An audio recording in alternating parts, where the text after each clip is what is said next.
მოგესალმებით ძვირფასო ტელემაყურებლებო და მოგახსენებთ რომ თქვენ უყურებთ სატელევიზიო გადაცემა წუთის სოფელს რომლის ავტორიც გახლავთ ბატონი ირაკლი ბრეგვაძე მე კი წამყვანი ვარ ამ გადაცემისა გოგითა მელიქიძე ჩვენ ტრადიციულად გავდივართ გადაცემით რომელსაც ეწოდება ძალიან ძვირფასი სახელი წუთის სოფელი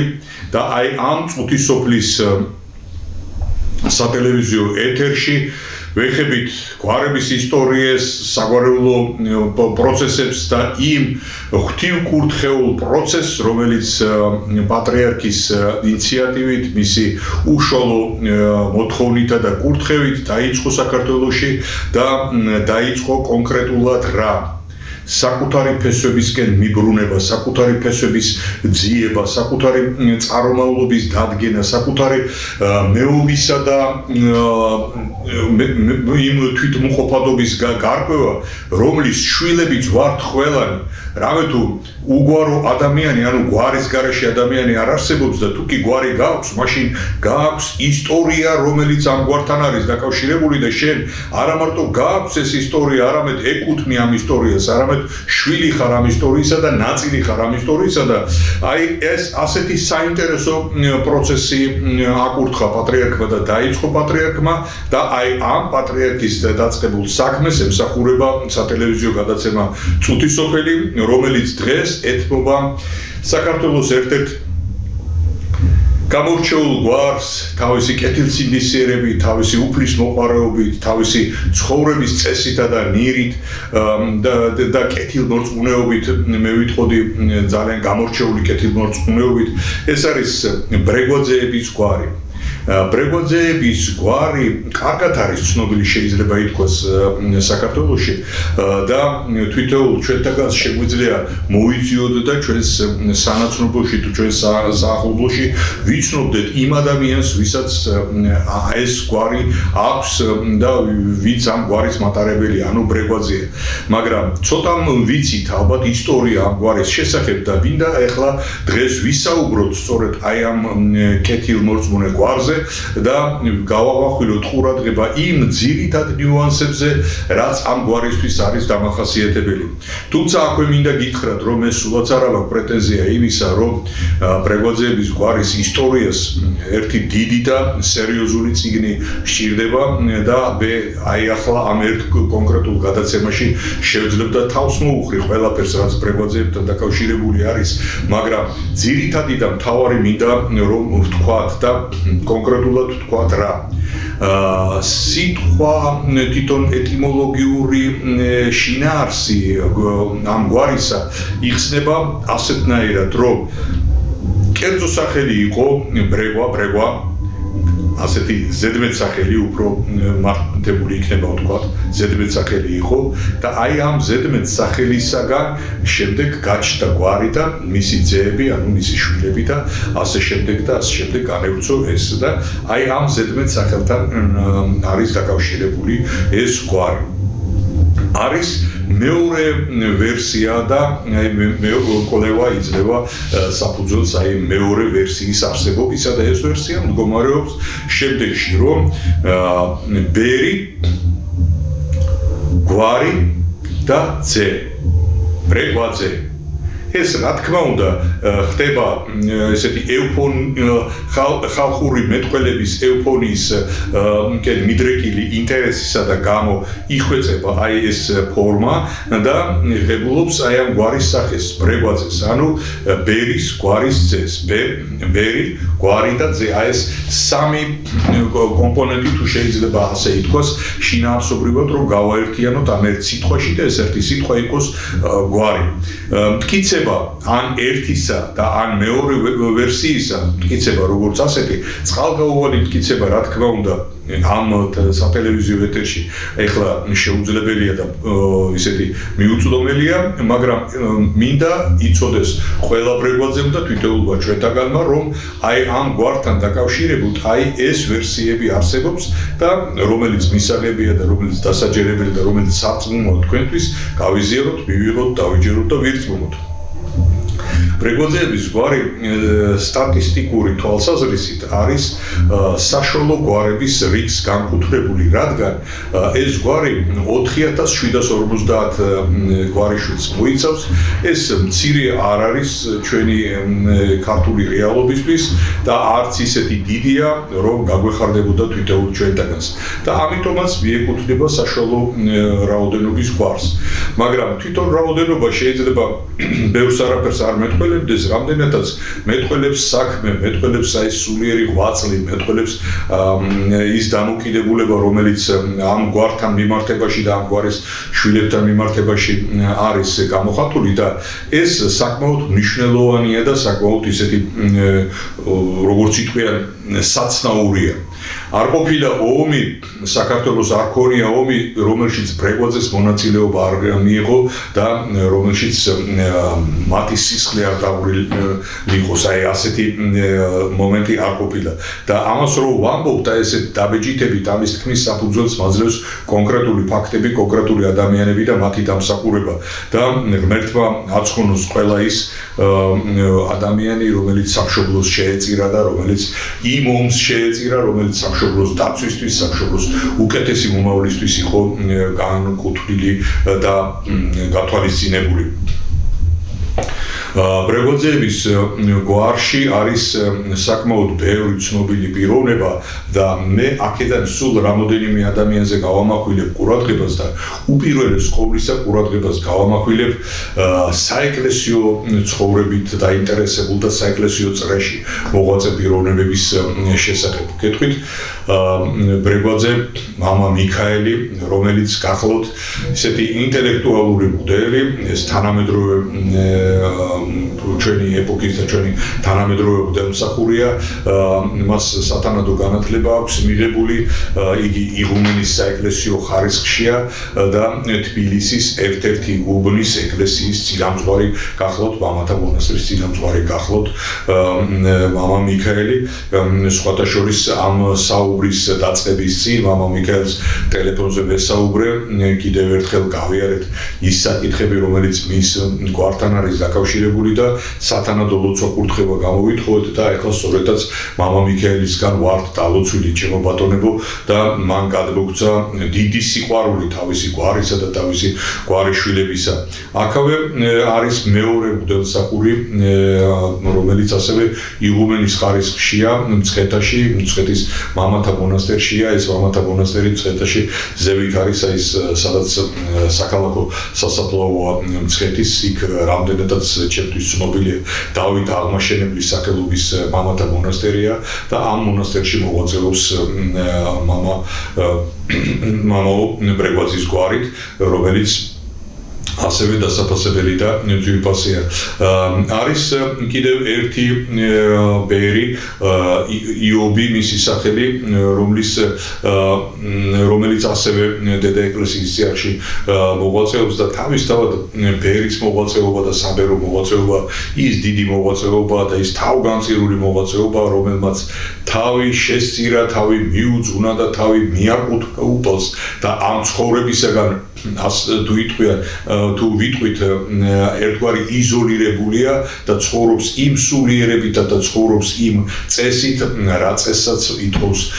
ჩვენი სამონასტრო ცხოვრება, ბეერული ცხოვრება და ეს არის უფლისთვის თავშეწირული ადამიანების ცხოვრება და ღმერთმა გააძლიეროთ და გაახაროთ აი ესეთი ადამიანები, ისინი მლოცველები და მაკურთხებელები არიან ჩვენი. გარდა აი ამ სასულიერო პირებისა, ბრეგვაძეების გვარიდან გამოსული არის კიდევ სამი მონაზონი, რომელიც როგორც საეკლესიო წესი მიმართავთ მათ როგორც დედავს, ისინი სხვადასხვა დედათა მონასტერში მოღვაწეობენ და მათი სამონაზვნო წესი, მათი სამონაზვნო მსახურებაც ასევე უფლისთვის არის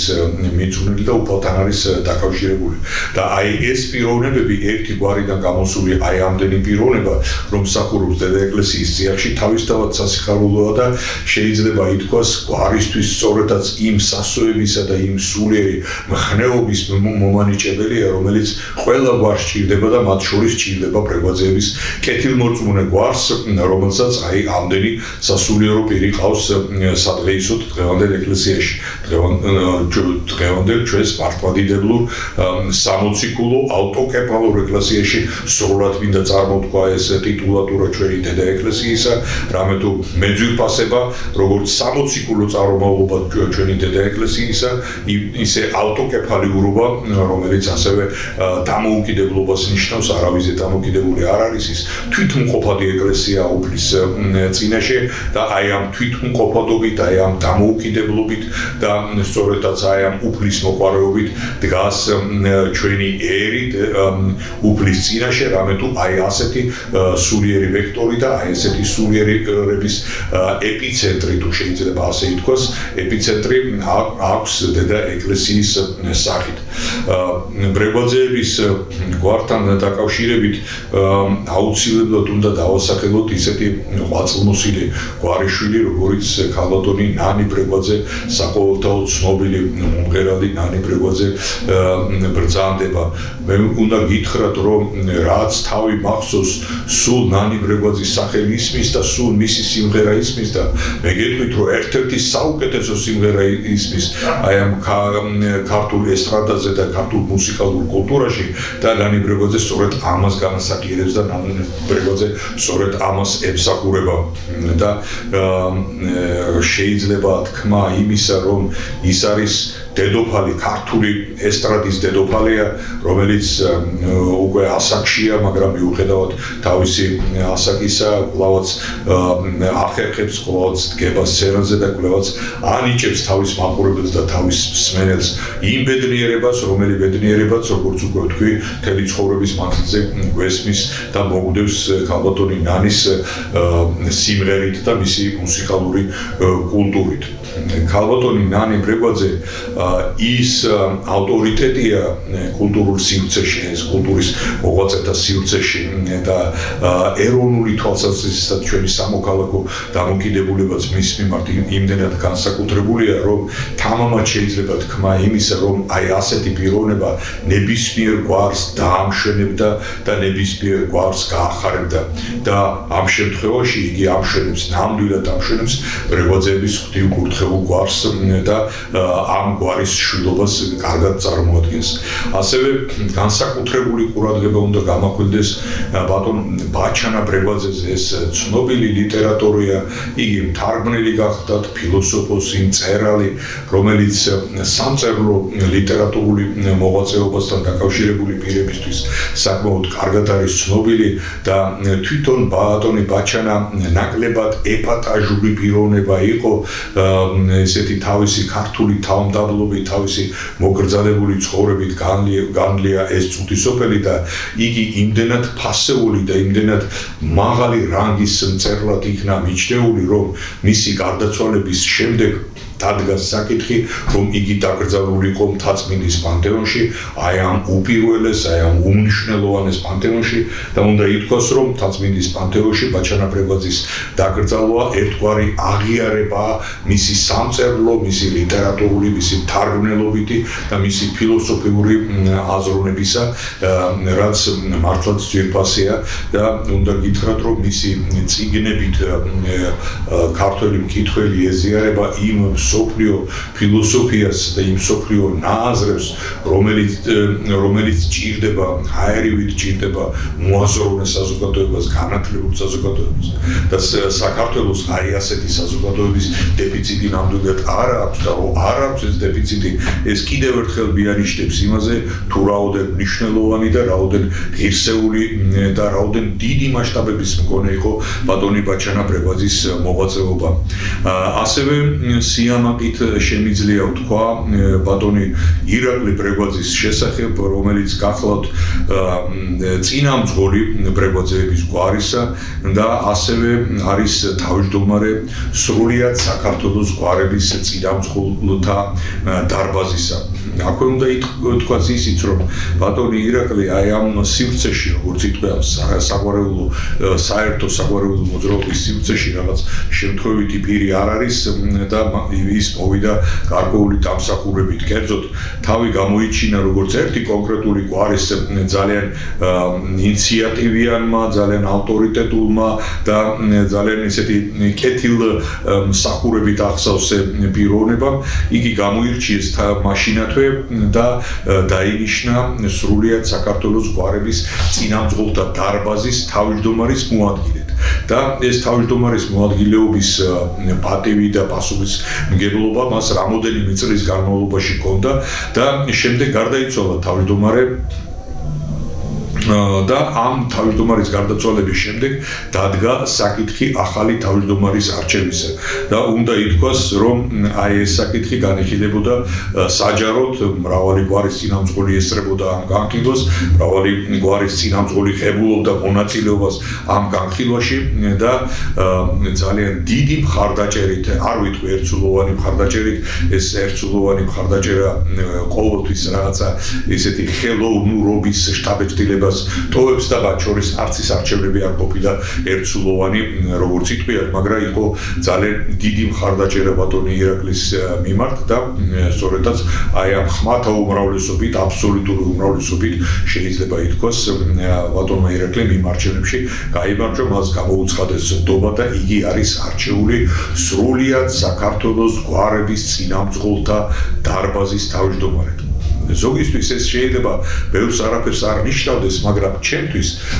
და ჩვენთვის, ვისაც გვაინტერესებს გვარები და საქართველოს საგვარეულო მოძრაობა, ეს ძალიან ბევრს ნიშნავს და კონკრეტულად რას ნიშნავს, ამაზე მინდა გავამახვილო თქვენი ყურადღება.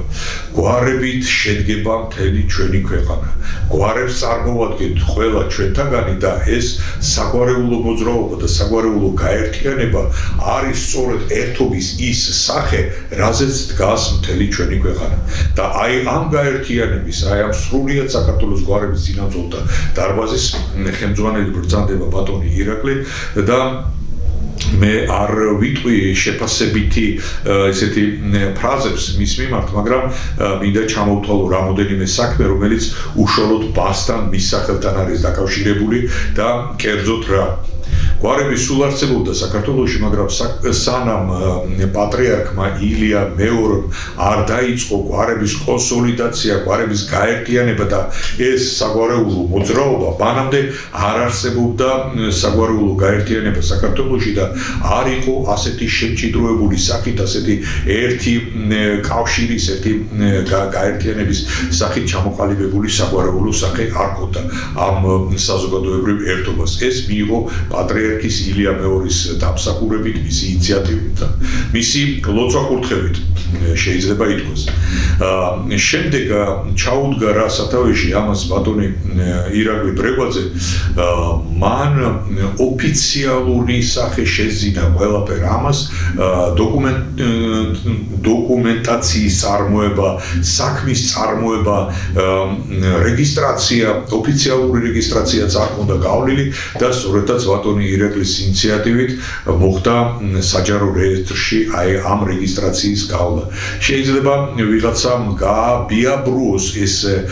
ფორმაც ეხლა საჯარო რეესტრში რეგისტრაციის გავლა, მაგრამ მე ვესწრებოდი ამ რეგისტრაციის გავლის პროცესს და გეტყვით, რომ ეს საკმაოდ რთული პროცესი იყო. ჩვენ 4-ჯერ მოგვიწია საჯარო რეესტრში წესდების გადაწყვეტილების ოქმის წარდგენა, განხილვა მე ამ ყველაფრისა, უარის თქმა, მიზეზების მოძებნა და ასე შემდეგ და ასე შემდეგ. არ ვიტყვი, რომ ჩვენ მტერი ყავდა და მაინც ესეთი მტრობით იყო გამოწვეული, მაგრამ თვითონ ეს გაერთიანება არის იმდენად მნიშვნელოვანი, იმდენად ფართომასშტაბიანი და იმდენად ყოვლის მომცველი. აი თამამად შეიძლება ასე ითქვას, საქართველოში მოიცავს ყველას, რამე თუ ყველა ვეკუთვნით ჩვენს გვარს, ესეთი ყოვლის მომცველი გაერთიანებაა და დიახაც ესეთი გაერთიანების გატარება, ისე როგორც ყველა კეთილ საქმეს ყავს მოწინააღმდეგე და ამ საქმესაც ყავდა მოწინააღმდეგე, მაგრამ ბატონი ირაკლის ესეთი მიზანმიმართული და ესეთი როგორც იტყვიან გულდაჯერებული შრომით ეს გაერთიანება საჯარო რეესტრში რეგისტრირებულია და მას აქვს მინიჭებული დამოუკიდებელი იურიდიული პირის სტატუსი, ის დამოუკიდებლად აწარმოებს თავის საქმიანობას, თუმცა აქვე უნდა ითქვას, რომ ეს დამოუკიდებლობა სულაც არ ნიშნავს უპასუხისმგებლობას და ჩვენ ყველა მნიშვნელოვან გადაწყვეტილებას ვათანხმებთ ჩვენს დედა ეკლესიასთან, კერძოდ ჩვენს საპატრიარქოსთან და გამოვითხოვთ სათანადო ლოცვა კურთხევას და აი ესეთი შეთანხმებით, ესეთი ლოცვა კურთხევის მადლით მიმდინარეობს მუშაობა ამ გაერთიანებაში, რომელი გაერთიანებაც, როგორც უკვე გითხარით, ოფიციალურად აღიარებულია და ეს აღიარება თუ ვინმეს შეიძლება მივაკუთვნოთ, ეს მხოლოდ ბატონ ირაკლი ბრეგვაძის დამსახურებაა. თუმცა იმ პროცესში ბევრი ვებულობდით მონაწილეობას და მათ შორის მეც მქონდა ბედნიერება, ჩემი ხელმოწერაც დაფიქსირებული იყო იქ, სადაც სრულიად საქართველოს გვარების წინამძღოლთა დარბაზის ოფიციალური სახელმწიფოებრივი აღიარება მოხდა. აქვე უნდა გითხრათ, რომ დღეს ბრეგვაძეების განსახლების არეალი საკმაოდ ფართოა, საკმაოდ დიდია და შეიძლება ითქვას, რომ მოიცავს მთელ საქართველოს. მაგრამ წარმომავლობა ბრეგვაძეების გვარისა კვლევამ დაადასტურა, რომ დაკავშირებული არის რაჭასთან. რაჭიდან მოდის ეს გვარი, შემდეგ გადმოსულია იმერეთში და ასევე რაჭიდან არის გადასული სამეგრელოშიც და სამეგრელოშიც ცხოვრობენ ბრეგვაძეები, ცხოვრობენ იმერეთშიც და რა თქმა უნდა ცხოვრობენ რაჭაშიც. აი ეს არის ერთგვარი ფუძე, წარმომავლობითი ფუძე ბრეგვაძეების გვარისა. თუმცა, როგორც უკვე ითქვა, ცხოვრობენ კახეთშიც, ცხოვრობენ შიდა ქართლშიც, რა თქმა უნდა, ცხოვრობენ თბილისში და ყველა იმ დიდ ქალაქში, რომელიც ჩვენ ქვეყანაშია და აი ამ ცხოვრებით არიან თანამონაწილე იმ პროცესებისა და იმ საქვეყნო და საერო საქმეებისა, რომელიც ჩვენს ქვეყანაში მიმდინარეობს. მე საგანგებოდ მაქვს წამოგებული წიგნი ქართული საგვარეულო კავშირები, ასეთი წიგნი გამოვიდა რამოდენიმე წლის წინ და ამ წიგნში შესული არის მრავალი გვარი და მათ შორის შესული არის ბრეგვაძეების გვარი, რომელიც აი 65 გვერდი ეთმობა ამ გვარს და მინდა აი ამ წიგნში მოცემული მასალებიდან რამოდენიმე გაგაცნოთ და ვთქვათ შემდეგი, რომ განსახლების არეალი მე კი გითხარით ესეთი ზოგადი რეგიონალური თვალსაზრისით, მაგრამ მინდა წავიკითხო თქვენთან ერთად და კიდევ ერთხელ გავაჟღერო იმ სოფლების სახელები, რომელი სოფლებიდანაც ახლა ბრეგვაძეები გვიყურებენ და რომლებსაც უნდათ გაიგონონ თავიანთი გვარის შესახებ მომზადებული გადაცემიდან იმ სოფლისა და იმ დაბის დასახლების სახელი, სადაც ისინი ცხოვრობენ. რაჭაში ბრეგვაძეები ცხოვრობენ სხვავში, წესი ასეთი სოფელია, ხიმში და აი მესამე სოფელი ხიმშია, აი ამ სოფელში ცხოვრობენ. იმერეთში გეგუთი, დიხაშხო, დუნთა, ვანი, ზედუბანი, ზოდი, ზოვრეთი, თაბაგრებში ცხოვრობენ ჩემო ბატონო, თავასა, თერჯოლაში ცხოვრობენ, ითხვისში, კაცხში, კაცხი გლავაცა და გლავაც იმერეთია, რა თქმა უნდა, თერჯოლასთან ერთად, მოხში, მღვიმევში, სვირში ცხოვრობენ, სიმონეთში, ქვაციხეში ცხოვრობენ, ჩხარში, ჩხერში, აი ესეთი სოფელიც არის, ჩხირაულაში და ჯალაურთაში. ასევე ცხოვრობენ სამეგრელოში, როგორც უკვე თქვით, და სამეგრელოში არის დიდი ჭყონი და ბუეთი. აი ამ დიდ ჭყონსა და ბუეთში ცხოვრობენ. და აი ეს ცხოვრების ეს არეალი, როგორც იტყვიან, ფუძე წარმომავლობითია და ესეთი მშობლიური ფუძე არის აი ამ სოფლებთან დაკავშირებული ბრეგვაძეების გვარისთვის. უნდა გითხრათ, რომ ბრეგვაძეების გვარი ერთ-ერთი ესეთი კარგად ცნობილი გვარია და ამ ცნობადობას თუ შეიძლება ასე ითქვას, შეიძლება ერთგვარად შეუწყო ხელი ბრწყინვალე ქართველი რეჟისორის ელდარ შენგელაიას მიერ გადაღებულმა ძალიან ნიჭიერმა ფილმმა მე ვიტყოდი ჩვენი ქართული რეალობის შესახებ. ეს არის შერეკილები, რომელიც რა თქმა უნდა იუმორისტული ფილმია, იუმორი ჭარბობს ამ ფილმში, მაგრამ ეს ის იუმორია, რომელზეც ინგლისელები იტყვიან, რომელშიც უმეტესობა სიმართლეა და არა შეთხზული და არა მოგონილი, არამედ იმ რეალურ ფაქტებზეა დაკორდნობილი და ამ ფილმის მთავარი გმირი სწორედ ბრეგვაძეა და აი ეს ბრეგვაძე თამაშობს ამ ფილმში და მისმა თამაშმა, მისმა მხატვრობა სახემ და მისმა მახასიათებელმა გარკვეულწილად განაპირობა ამ ფილმის წარმატება და ამ ფილმის გამარჯვება. არის რამოდენიმე ფრაზა, რომელიც აი ამ ფილმიდან როგორც ითქვა, სახალხო მნიშვნელობა შეიძინა ამ ფრაზებმა და ერთგვარად დაკავშირებულია ბრეგვაძეების გვართან. კერძოდ რაჯობია ბრეგვაძეებში კეიფს. ეს ფილმისეული ფრაზაა და შეიძლება ითქვას, ეს ის ფრაზაა, რომელიც სიმართლეს და რეალობას არ არის მოწყვეტილი და კერძოდ რატომ არ არის მოწყვეტილი. საქართველოში სტუმართ მოყვარეობა, სტუმრის მიმართ პატივის მიღება საერთო წესია, შეიძლება ქართველთა საერთო წესია, მაგრამ აი ამ წესში განსაკუთრებით გამოირჩევიან სხვანი და სხვანი, შეიძლება სხვების დავასახელოთ, მაგრამ ჩემთვის კარგად ნაცნობი ბრეგვაძეები და აი ამ წესს, აი ამ სტუმართ მასპინძლობის წესს ისე ქართულად, ისე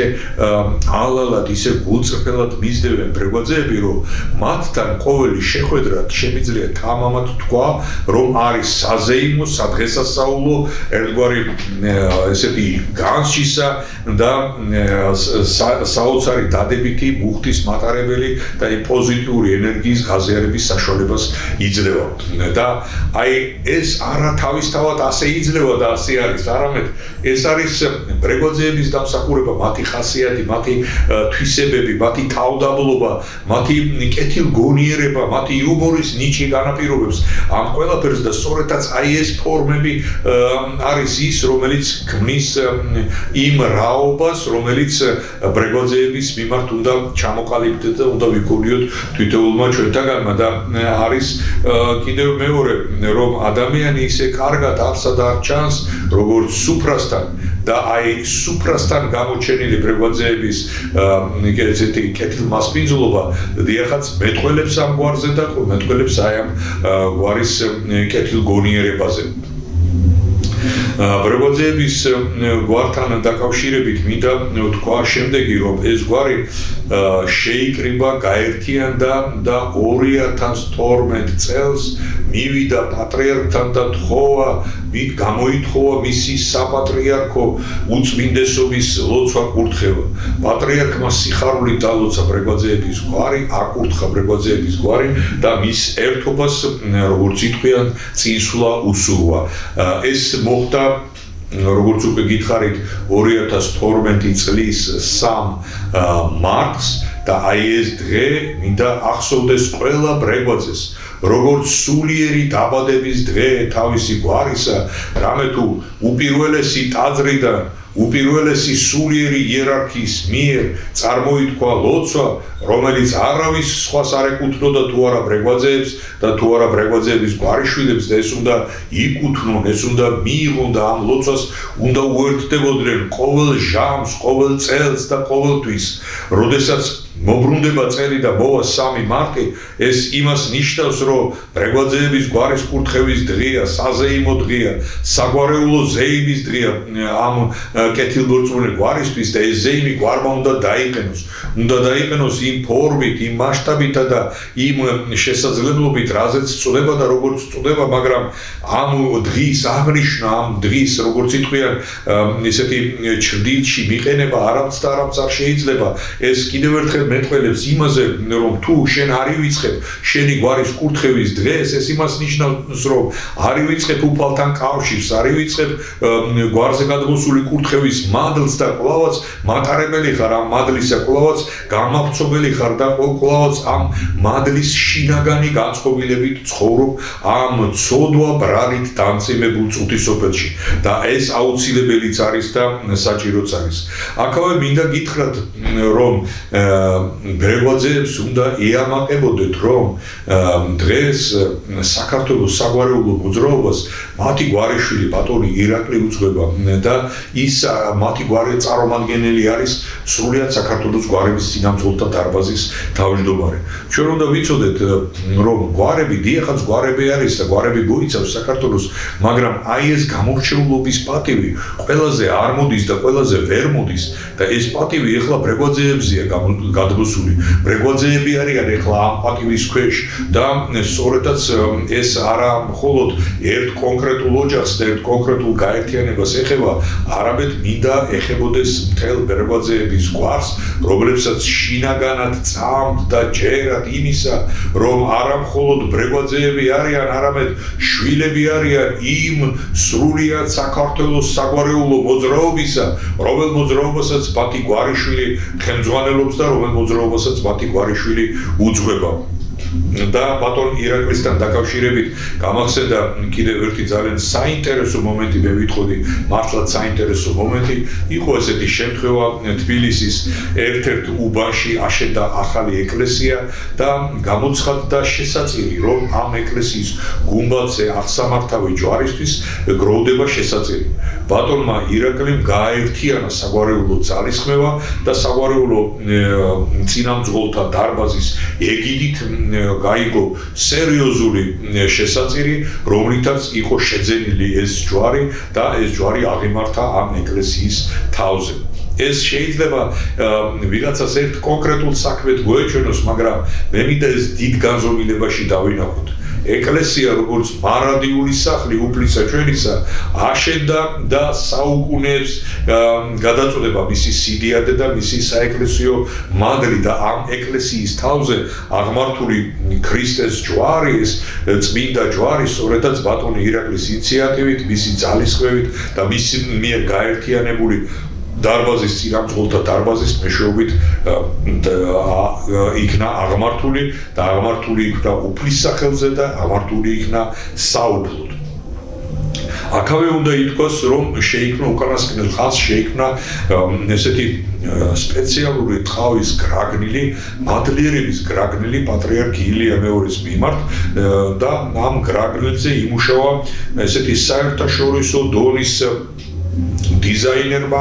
რომელიც იმ პერიოდში საქართველოში იყო ჩამოსული და სწორედაც მან შეიმუშავა დიზაინი აი ამ ისტორიული მნიშვნელობის გრაგნილისა და ამ გრაგნილის შინაარსი მდგომარეობს შემდეგში. ამ გრაგნილზე დატანილი იქნა ყველა იმ გვარის წინამძღოლის ხელმოწერა, რომელიც თანაზიარია პატრიარქის ეპოქისა და ეს დრო, ჩვენი ცხოვრების ეს დრო, არამხოლოდ დროა და არამხოლოდ ესეთი კალენდარული მომენტია, არამედ ეპოქა და მე ვიტყოდი საამაყო ეპოქა, რომელსაც ჩვენი პატრიარქის სახელი ქვია და აი პატრიარქთან თანაცხოვრების მომენტი, იმ დროში და იმ სივრცეში ცხოვრების მომენტი, რომელიც თვითონ ჩვენთაგანს გვაქვს მონიჭებული, ეს არ უნდა იყოს ისეთი არაფრის მდგმელი და არაფერზე მიმანიშნებელი. ჩვენ გვეძიუფასება, რომ თანადროულები ვართ ჩვენი უწმინდესი და უნეტარესი პატრიარქისა და ეს არამხოლოდ ესეთი განწყობილება ამისა, არამედ დოკუმენტურად აი ამ გრაგნილით, ისტორიული მნიშვნელობის მქონე გრაგნილით არის დადასტურებული, რომელიც როგორც უკვე ვახსენეთ, საგანგებო ტყავზეა მომზადებული ლიტონის ასოებით შემკული ჩემო ძვირფასებო და რაც მთავარია, მასზე დატანილია თითოეული გვარის წინამძღოლის სახელი და გვარი და ეს კიდევ ერთხელ მეტყველებს, რომ ეს არის ყველა საერთო ესეთი სულისკვეთებით შესრულებული ნამუშევარი, რომელიც ეპოქალური მნიშვნელობის არის და ეს საქმე და უშუალოდ ამ გრაგნილის მოწოდების საკითხიც სათავეს იღებს ბატონი ირაკლის ინიციატივისგან და მისი ძალისხმევისგან, რაც მნიშვნელოვანი და გასაზიარებელია. უკანასკნელ ხანს მზადდება წიგნი საგვარეულო მოძრაობის, საქართველოში არსებული საგვარეულო მოძრაობის შესახებ. ეს ძალიან მნიშვნელოვანი წიგნი მზადდება, ეს ენციკლოპედიური ხასიათის წიგნია, რომელშიც შედის ისტორიები, შედის ბიოგრაფიები, შედის უმნიშვნელოვანესი ფაქტები ყველა იქ შესული გვარისა და აი ამ გამოცემის ინიციატორიც ბატონი ირაკლი გახლავთ და სწორედაც ის უდგას სათავეში აი ამ გამოცემას და ეს ყველაფერი თავისთავად არის მის სახელთან დაკავშირებული, ანუ იმ დროსთან და იმ არეალთან არის დაკავშირებული, რა დროშიც ბატონი ირაკლი პრეგვაძე არის ხელმძღვანელი ამ საგვარეულო გაერთიანებისა და ამ საგვარეულო გაერთიანებაში განხორციელებული ყველა კეთილი საქმე და ყველა ღვთივსათნო საქმე, რა თქმა უნდა, დაკავშირებულია მის თავმჯდომარესთან და ასევე მის წევრებთანაც, რა თქმა უნდა, მაგრამ უპირველეს ყოვლისა მის თავმჯდომარესთან, რამე თუ თავმჯდომარე განაპირობებს ყველაფერ ამას, ერთგვარი სტიმულირებას უწევს ყველაფერ ამას და როგორც იტყვიან ამ ყველაფერს აძლევს იმ ქმედით ხაზს, რომელიც გვაძლევს მერე საშუალებას იმისა, რომ ვიხილოთ ერთი კარგი საქმე დასრულებული, მეორე კარგი საქმე, მესამე კარგი საქმე, მეოთხე კარგი საქმე და ასე შემდეგ და ასე შემდეგ. აღარ განვერცხობიდა ბატონი ირაკლის პერსონის შესახებ ბევრს არ ვილაპარაკებ, მაგრამ ერთი კი ესეთი დაბეჭდებით მინდა გავიმეორო ჩემთვის ძვირფასი პრეგვაძეების გვარიშვილების გასაგონად, რომ გეამაყებოდეთ და გეძვირფასებოდეთ თქვენი გვარის წინამძღოლი, რამე თუ ის მას ძალიან უყვარს თავისი გვარი, უყვარხარ თითოეული თქვენთაგანი და თითოეული თქვენთაგანის მხარდაჭერა და თითოეული თქვენთაგანის ძალისხმევა ჭირდება მას. და ბოლოს საუბარი მინდა დავასრულო პრეგვაძეების საგვარეულო ხატის თაობაზე, რომელი ხატიც ერთ-ერთი უმნიშვნელოვანესი იკონოგრაფიული ძეგლია, რომელიც შეიქმნა ჩვენს პერიოდში.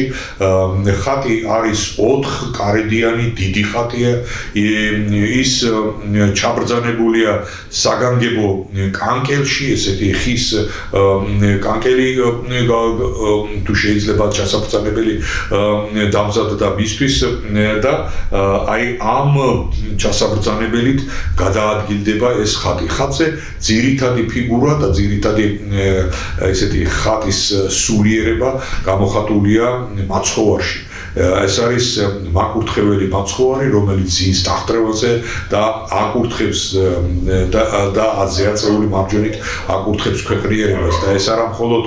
პრეგვაძეების გვარს და ჩვენს დედა საქართველოს, არამედ აკურთხებს თელ სამყაროს, თელ კაცობრიობას აკურთხებს უფალი ჩვენი და სწორედაც უფლის აი ასეთი მაკურთხეველი სახება არის გამოხატული პრეგვაძეების საგვარეულო ხატზე.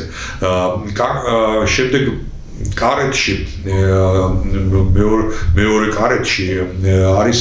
ჩაბრძანებული ერთ მხარეს ღვთისმშობლის გამოსახულება და მეორე მხარეს იოანე ნათლისმცემლის გამოსახულება, ხოლო მესამე კარეთში და მეოთხე კარეთში, რომელიც ესეთი გასახსნელი კარედებია და მაყურებელს შესაძლებლობა ექნება, რომ ეს ხატი ვიზუალურადაც იხილოს ეკრანზე სხვა ფოტომასალასთან ერთად, არის სხვა წმინდანები, სხვა უამრავი წმინდანია გამოსახული და ყველა ეს წმინდანი ერთად აი ამ კარედის ხატში ქმნის იმ დიდ სულიერ ძალისხმევას და იმ სულიერ სათნოებას, რომელსაც არა მარტო პრეგვაძეების გვარი უნდა მიელტოდეს და ესათნოებოდეს, არამედ სალოცავი და როგორც იტყვიან, სასუების მომანიჭებელია ყველა ქრისტიანისთვის და ყველა მლოცველისთვის. ეს ხატი დაბრძანებულია ტაძარში, ერთ-ერთ ტაძარში, რომლის საზეიმო გადმობრძანებაც მოხდება 3 მარტს და 3 მარტს ჩემთვის ძვირფასი პრეგვაძეები ამ ხატს, თავის საგვარეულო ხატს გადმოაბრძანებენ სამების საკათედრო ტაძარში, სადაც იგეგმება საგვარეულო შეხვედრა პრეგვაძეების გვარისა და ეს ხატი მაშინ დაბრძანებული იქნება სამების საკათედრო ტაძარში. და კლავაცსა და კლავაც დაუბრუნდეთ ჩვენს გვარებს, დაუბრუნდეთ ჩვენს საგვარეულო წიაღს და გვეძვი ფასებოდეს რომ ჩვენ შვილი ვართ არა კონკრეტულად იმ გვარისა და ისეთი გვარისა რომელიც პასპორტში თუმცა ახლა პასპორტშიც არ წერია მაგრამ აი ჩვენ ბიოგრაფიულ ჩანაწერში არის აღბეჭდილი არამედ ჩვენ შვილი ვართ ისეთი გვარებისა რომლებიც გვარებით საუკუნეებს მოსდევენ საუკუნეების წიაღიდან მეტყველებენ და საუკუნეების წიაღიდან შეგვახსენებენ ჩვენ თავს და ერთ-ერთი ასეთი გვარი ბრძანდება ჩემთვის ძვირფასი მრავალგზის ვახსენე უკვე და არ მეთაკიდება რამე თუ იმდენად დიდია ჩემი კეთილგანწყობა ბრეგვაძეების გვარის მიმართ ჩემთვის ძვირფასი ბრეგვაძეების გვარის რომელი გვარიც როგორც იტყვიან განფენილია საუკუნეებში და თამამად და გაბედულად უყურებს იმ მომავალს რომელიც ბრეგვაძეების საგვარეულო კავშირს და ჩვენს დედა სამშობლოს წინ უძევს